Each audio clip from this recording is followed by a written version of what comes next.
সর্বমঙ্গল মঙ্গলে শিবে সর্বত্র সাদিকে শরণ্যে ত্র্যম্বকে গৌরী নারায়ণী নমস্তুতে। ওম শরণাগত দীনার্ত পরিত্রাণ পরায়ণে সর্বস্বার্থী হরে দেবী নারায়ণী নমস্তুতে। ওম সৃষ্টিস্থিতি বিনাশনাং শক্তিভূতে সনাতনী গুণাশ্রয়ে গুণময়ে নারায়ণী নমস্তুতে। নমস্কার দর্শকবৃন্দ, আমি পণ্ডিত ভিগুশ্রী জাতক বলছি। আজ অনেক দিন পর জ্যোতিষ সংক্রান্ত ভালো এবং ভালো থাকার কিছু কিছু আলোচনা অবশ্যই করব। আজকের আলোচনাটা হবে ভিন্ন ধর্মী। আজকের আলোচনায় মূলত থাকবে যে আমরা কেন মানুষ দুর্ঘটনার মধ্যে পড়ি। অর্থাৎ অনেক ক্ষেত্রে দেখা যায় যে আমরা পথ চলতি কোনো দুর্ঘটনার মধ্যে আমরা সম্মুখীন হই বা ঘরেও কোনো দুর্ঘটনার মধ্যে সম্মুখীন হই। দুর্ঘটনা মূলত যেখানে আমাদের আঘাতপ্রাপ্তি ঘটে। আঘাতপ্রাপ্তির ফলে দেখা যায় যে আমাদের বড় কোনো চোট আঘাত আসে, রক্তক্ষরণ হয়, অস্ত্রোপচার হয়, বা অনেক ক্ষেত্রে দেখা যায় যে দুর্ঘটনা কবলিত হয়ে অনেক মানুষেরও জীবনও চলে যায়। গ্রহগত কি সন্নিবেশ থাকলে এই দুর্ঘটনা কবলিত জাতক জাতিকারা শিকার হন। অর্থাৎ জ্যোতিষশাস্ত্রে কোন গ্রহের প্রভাবে মানুষ এই জটিল দুর্ঘটনার মধ্যে পড়তে বাধ্য হন এবং কখন দুর্ঘটনার মধ্যে সে পড়তে পারে, সেটা নিয়ে আমি পুরো আলোচনায় আসব। আমরা জানি যে মঙ্গল এমন একটি গ্রহ, মঙ্গলকে আমরা বলি অগ্নি গ্রহ। মঙ্গলের অবস্থানের উপর কিন্তু নির্ভর করে মানুষের জীবনে নানা রকম ঘটনা এবং দুর্ঘটনা। অর্থাৎ মানুষের দুর্ঘটনা অনেক প্রকারের হতে পারে। আঘাতজনিত হতে পারে, বা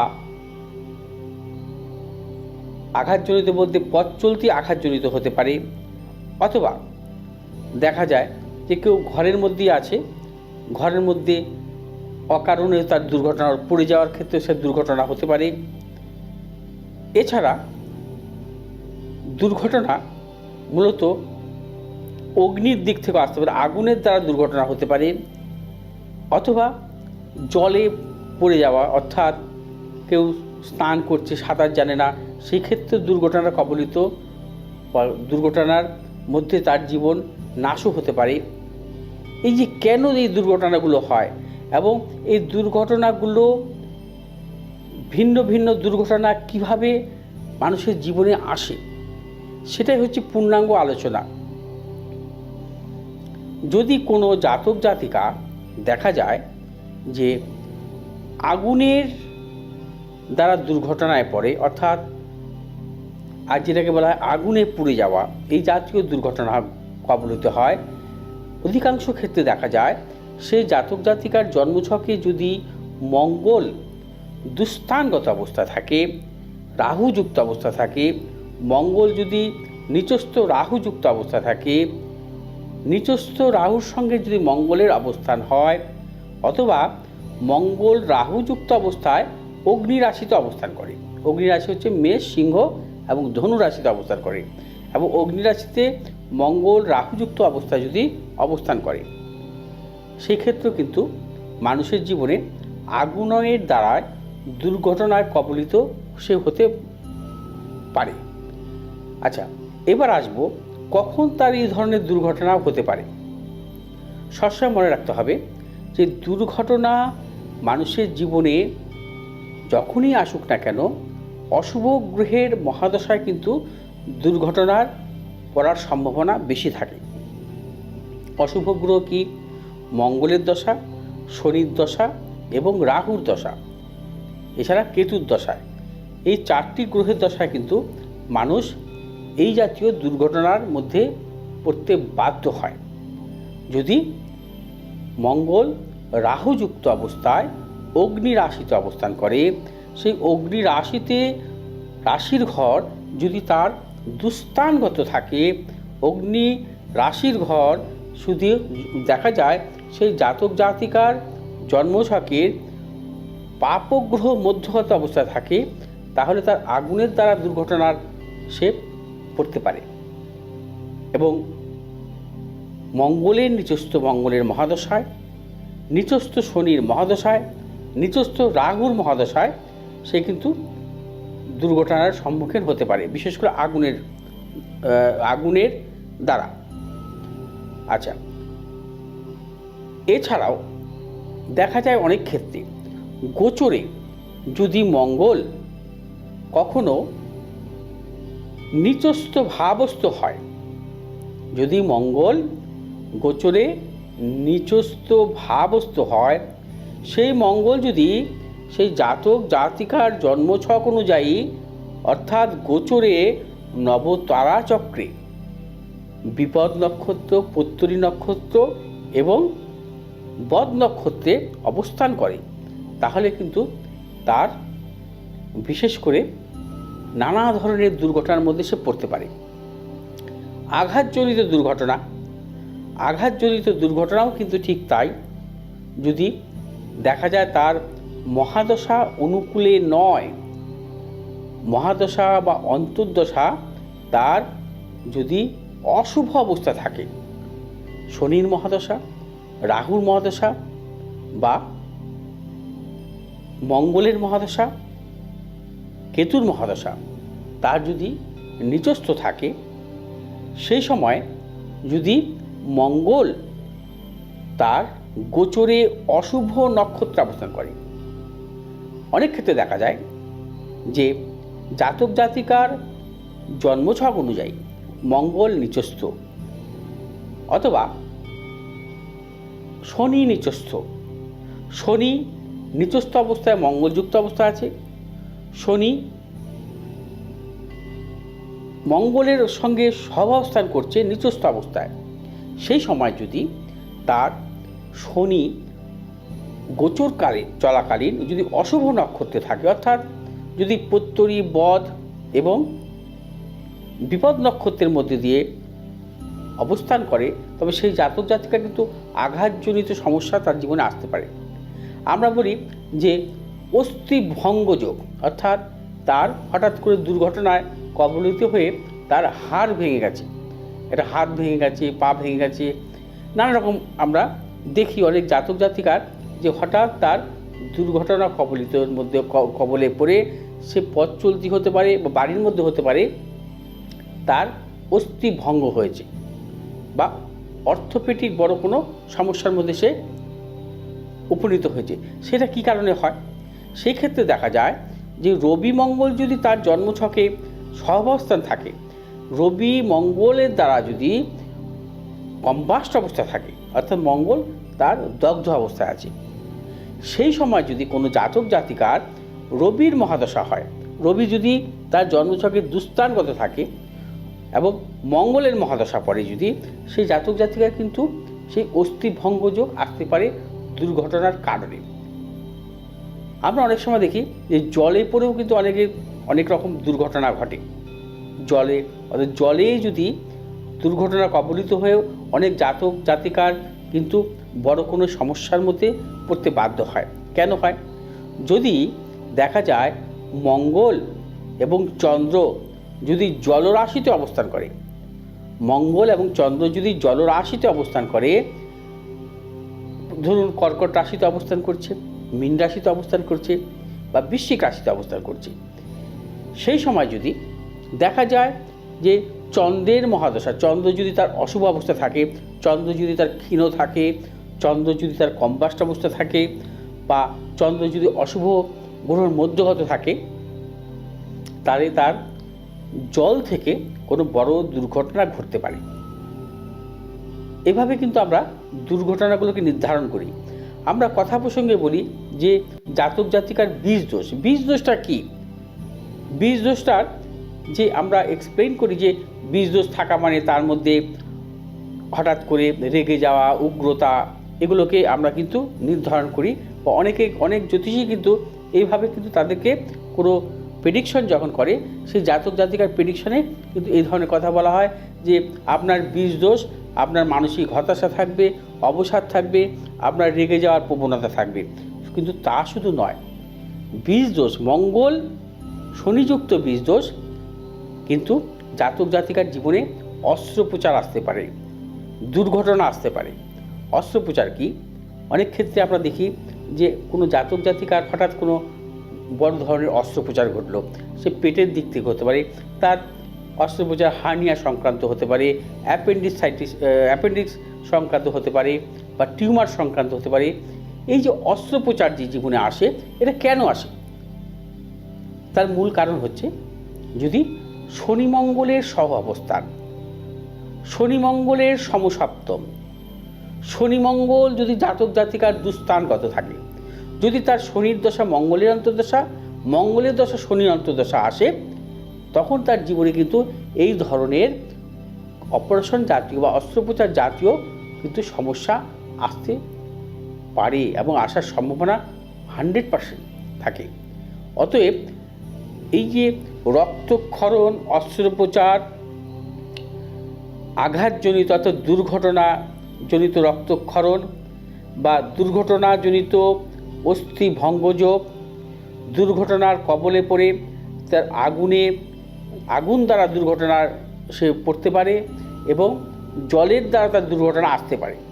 এগুলো কিন্তু নির্ধারণ করে ভিন্ন ভিন্ন গ্রহের তাদের অবস্থানের উপর এবং তার পাশাপাশি তাদের মহাদশা অন্তর্দশার উপর এবং গোচরের উপর। অর্থাৎ প্রথমেই বললাম যে জল দ্বারা যদি কোনো দুর্ঘটনা ঘটে, সেই জাতক জাতিকার যদি মঙ্গল জলরাশিতে অবস্থান করে, তার কিন্তু অধিকাংশ ক্ষেত্রে কিন্তু জল দ্বারা সমস্যা বৃদ্ধি হতে পারে, দুর্ঘটনা। এছাড়া যদি অগ্নিরাশিতে মঙ্গল থাকে, তাহলে কিন্তু আগুন দ্বারা কিন্তু সমস্যা আসতে পারে। অথবা যদি দেখা যায় যে মঙ্গল শনির অবস্থানের ফলে অশুভ অবস্থা থাকে, মঙ্গল শনির অবস্থান অশুভ অবস্থা যদি থাকে, ধরুন কোনো জাতক জাতিকার লগ্নের অষ্টমে শনি মঙ্গলের যোগ আছে, মারক স্থানে শনি মঙ্গলের এই বীজ দোষ, অর্থাৎ শনি মঙ্গলের এই যোগ কখনো কিন্তু শুভ নয়। সেক্ষেত্রে সেই জাতক জাতিকার মঙ্গল যদি দুস্থানগত গ্রহ হয় বা শনি যদি দুস্থানগত গ্রহ হয়, বা মঙ্গলের দশা যদি তার জীবনে আসে, বা শনির মহাদশা যদি তার আসে, বা শনি মঙ্গলের দশা অন্তর্দশা চলে, শনির দশা মঙ্গলের অন্তর্দশা যদি চলে, বা শনি যদি তার গোচরে যদি অশুভ নক্ষত্রের উপর দিয়ে প্রবাহিত হয়, মঙ্গল যদি তার গোচরে অশুভ নক্ষত্রের উপর দিয়ে প্রবাহিত হয়, তাহলে তার জীবনে কিন্তু এই ধরনের দুর্ঘটনা আসতে বাধ্য। এবং অনেক ক্ষেত্রে দেখা যায় সে দুর্ঘটনা কবলিত হয়ে তার জীবনে কিন্তু প্রাণনাশও ঘটতে পারে। অনেকে শত্রুর দ্বারা দুর্ঘটনা কবলিত হয়, শত্রু দ্বারা, অস্ত্রাঘাতের দ্বারা, সেটাও কিন্তু ঠিক তাই। যদি দেখা যায় যে জন্মছকে শনি মঙ্গলের দোষ বা শনি মঙ্গলের সহাবস্থান, যদি শনি নিজস্থ দুস্থানগত মঙ্গলের সাথে ষষ্ঠ, অষ্টম, দ্বাদশভাবে অবস্থান করছে কোনো জাতকের, ধরুন দেখা যায়, আমি উদাহরণস্বরূপ বলছি, ধরুন কোনো জাতকের সিংহ লগ্ন, মঙ্গল শনির সহাবস্থান আছে কর্কট রাশিতে, তাহলে দেখা যাচ্ছে যে মঙ্গল তার নিচস্থ অবস্থায় কর্কট রাশিতে অবস্থান করছে। সেই সময় যদি সেই জাতক জাতিকার কখনো মঙ্গলের দশা শনির অন্তর্দশা চলে, তাহলে কিন্তু তার জীবনে কিন্তু সমস্যার সৃষ্টি হতে পারে। এবং তার পাশাপাশি দেখতে হবে যে মঙ্গলের এবং দশা শনির অন্তর্দশা শুধু চললেই হবে না, তার পাশাপাশি দেখতে হবে মঙ্গল তার অশুভ নক্ষত্র তার ওপর দিয়ে গোচরে পাস করছে কিনা, অর্থাৎ বদ, প্রত্যরী ও বিপদ নক্ষত্রের ওপর দিয়ে অতিবাহিত হচ্ছে কিনা গোচরে, তাহলে কিন্তু ভয়ানক খারাপ। সেই সময়টায় কিন্তু সাবধানতা অবলম্বন করতে হবে, সেগুলো কিন্তু অভিজ্ঞ জ্যোতিষীর পরামর্শ নিতে হবে। যদি দেখা যায় কোনো জাতক জাতিকার বৃষ লগ্ন, শনি তার নিচস্থ অবস্থা আছে মেষ রাশিতে মঙ্গলের সাথে, মঙ্গলের সক্ষেত্রেই হোক না কেন, যদি তার জীবনে যদি শনির দশা আসে, মঙ্গলের অন্তর্দশা আসে, এবং সেই সময় শনি যদি কখনো তার বিপদ নক্ষত্র দিয়ে যদি পাস করে, তাহলে কিন্তু তার জীবনে জটিল কোনো সমস্যা আসতে পারে। যদি দেখা যায় কোনো জাতক জাতিকার জন্মছকে ধনুলগ্ন, ধনুলগ্নের অষ্টম ভাব হচ্ছে কর্কটের ঘর, সেখানে মঙ্গল এবং শনির অবস্থান, যদি দেখা যায় সেই জাতক জাতিকার মঙ্গলের দশা চলছে, মঙ্গলের দশা যদি মঙ্গল যদি গোচরে তার অশুভ অর্থাৎ নবতারা চক্রে অশুভ নক্ষত্রের মধ্যে প্রবেশ করে, তাহলে কিন্তু তার জীবনে কিন্তু নানা রকম দুর্ঘটনা সে পড়তে পারে। তার জীবনে পথ চলতি দুর্ঘটনা হতে পারে, অথবা ঘরেও দুর্ঘটনা আসতে পারে, অথবা হঠাৎ অস্ত্রোপচারজনিত সমস্যা আসতে পারে। এবং এইগুলোকে নির্ধারণ করতে হবে যে মানুষের জীবনে তো অস্ত্রোপচার অবশ্যই আসে, অনেকের ক্ষেত্রে অনেকভাবেই আসে, এবং কার কোন ক্ষেত্রে তার অস্ত্রোপচার হতে পারে। অনেক ক্ষেত্রে তার পেটের অস্ত্রোপচার হয়, বুকের অস্ত্রোপচার হয়, পায়ের অস্ত্রোপচার হয়, কাঁধের অস্ত্রোপচার হয়, পিঠের অস্ত্রোপচার হয়। তা আমি নির্ধারণ করব কী করে? হ্যাঁ, দেখতে হবে এই যে মঙ্গলের মহাদশা চলছে, ধরুন ধনুলগ্নের জাতক জাতিকার শনি মঙ্গলের যোগ আছে কর্কট রাশিতে, অর্থাৎ শনি মঙ্গলের মহাদশা তার শুরু হলো, মঙ্গল নিচস্থ, পঞ্চম ভাব মেষ, পঞ্চম ভাব কি? পঞ্চম হচ্ছে পেট অর্থাৎ অ্যাবডোমেন্ট, অর্থাৎ সেই জাতক জাতিকার যদি কখনো অস্ত্রোপচার হয়, তাহলে ধরে নেবেন তার পেটের অস্ত্রোপচার হতে পারে, পেটের দিক থেকে সমস্যা হতে পারে।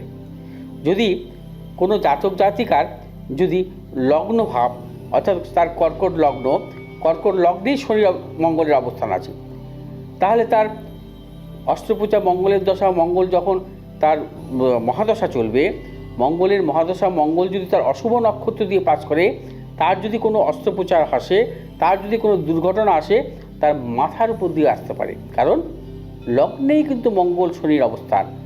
এবং তার পাশাপাশি লগ্ন ভাব হচ্ছে আমাদের তনুভাব, শারীরিক ভাব, মস্তক, তার মাথার দিক থেকে আসতে পারে, অথবা তার ইএনটি কোনো সমস্যা আসতে পারে, অর্থাৎ নাক, কান, গলা, চোখ এগুলো জাতীয় কিন্তু সমস্যা আসতে পারে।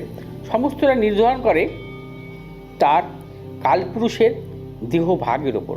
কালপুরুষের দেহভাগ হচ্ছে কালপুরুষ, যেমন আমরা বিচার করি, যখন জন্মছক বিচার করি, আমরা মাথা থেকে পায়ের নখ পর্যন্ত বিচার করি কালপুরুষের বিভিন্ন অঙ্গ, সেই অঙ্গভিত্তিক কিন্তু তার আলোচনা হয়। কারণ অনেক ক্ষেত্রে দেখা যায় যে অনেক জাতক জাতিকার প্রস্রাব সংক্রান্ত কোনো সমস্যা আসে, প্রস্রাব সংক্রান্ত কোনো কারণে বা কিডনির দিক থেকে তার অস্ত্রোপচার আসে, সেক্ষেত্রে কিন্তু দেখতে হবে সপ্তম ভাব। যদি সপ্তম ভাবের অধিপতি মঙ্গল থাকে, সপ্তম ভাবে যদি শনি মঙ্গলের অবস্থান থাকে, সেই শনি যদি নিচস্থ থাকে, তার যদি মহাদশা পাস করে, বা শনি মঙ্গলের অবস্থান সপ্তমভাবে মঙ্গল যদি নিচস্থ থাকে, তার যদি মহাদশা পাস করে, তার পাশাপাশি সেই মঙ্গল বা সেই শনি যদি নবতারা চক্রে যদি গোচরে অশুভ নক্ষত্রের প্রতি পাস করে, তাহলে কিন্তু তার দেখা যায় অধিকাংশ ক্ষেত্রেই যার বিশেষ করে প্রস্রাব সংক্রান্ত বা কিডনি সংক্রান্ত অপারেশনের যোগ আসতে পারে। এবং এর পাশাপাশি দেখতে হয় যে কিছু কিছু গ্রহেরও অবস্থান, শুক্রের অবস্থান দেখতে হয়, শুক্র তো প্রস্রাব কারক গ্রহ, চন্দ্রের অবস্থান দেখতে হয়, চন্দ্র হচ্ছে বক্ষজনিত বুকের কারক গ্রহ, নানাবিধ গ্রহেরও কিছু কিছু কারণে কিন্তু নানাবিধ রোগের সঞ্চার হয় বা সৃষ্টি হয়, সেটা নিয়ে আমি পূর্বে আলোচনা করেছি। সেভাবে কিন্তু নির্ধারণ করতে হয়। অনেক ক্ষেত্রে নার্ভের অপারেশন হয়, নার্ভজনিত সমস্যা, সেই নার্ভের সমস্যার ক্ষেত্রে দেখা যায় ঠিক সেই রূপ, কিন্তু সেক্ষেত্রে বুধ যদি কখনো অশুভ অবস্থা থাকে, বুধ যদি শনি মঙ্গল বুধের সঙ্গে যুক্ত থাকে, তাহলে তার নার্ভের সমস্যা আসতে পারে। বুধ যদি শনি দ্বারা সপ্তম দৃষ্টি থাকে এবং শনি মঙ্গলের সহাবস্থান থাকে, শনি মঙ্গল যদি সমসপ্তমভাবে বুধকে দৃষ্টি দেয়, তার নার্ভের দিক থেকে তার অপারেশন আসতে পারে। অতএব সব কিছু নির্ভর করে কিন্তু গ্রহগত অবস্থান এবং তার পাশাপাশি মঙ্গল এবং শনির অবস্থান, আমরা যাকে বলি প্রবল বীজদোষ। এবং এই বীজদোষ অন্য কিছু নয়, মানুষের জীবনের কিন্তু এই বীজদোষ যদি অশুভ অবস্থা থাকে, একটি মানুষের জীবনে বা একটি জাতক জাতিকার জীবনে কিন্তু দুর্ঘটনার কবলে তার পড়তে হতে পারে বিভিন্ন কারণবশত। দর্শকবৃন্দ, যদি আমার এই ভিডিওটি আপনাদের ভালো লাগে, আপনারা শেয়ার করবেন, লাইক করবেন, সাবস্ক্রাইব করবেন, পাশে থাকা বেল আইকনটি টিপে, এবং আশা করি আপনারা 2022 খুব ভালোভাবে কাটাবেন। আপনারা সুস্থ থাকুন, ভালো থাকুন, এই বলে আমি আমার এই প্রোগ্রামটি বা ভিডিওটি এখানে শেষ করলাম। নমস্কার।